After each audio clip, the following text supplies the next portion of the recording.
You know, instead of telling God how big your giant is, you need to tell your giant how big your God is. In 1 Samuel chapter 17, a young shepherd boy stood before a giant. Young David stood before Goliath, and he stood there ready to face off against him in battle. Now, David didn't have confidence in himself.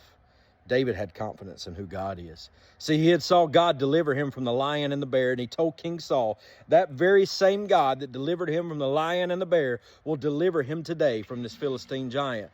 See, David had confidence in the Lord because he had saw the Lord deliver him. So David knew that God would deliver him that day, and David took offense to that old Philistine scum down there cursing his God. And so David went down into the valley, and he told Goliath this.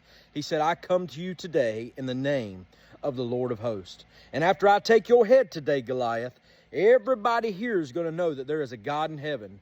And he says, you're going to see that God does not save with sword or spear or javelin.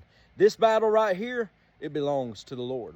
So when you come up to your giant, it's not a matter of if you face your giant, it's a matter of when. When you come up to your giant, you tell your giant how big your God is. See, because the same God that delivered that young shepherd boy, that delivered David right there in that valley from the hands of that Philistine giant, he's the same God that's on the throne today, and he promised he'd never leave you nor forsake you. So can I get an amen on that today? Hey, God bless, friends. Tell your giants how big your God is, and have a great rest of your evening.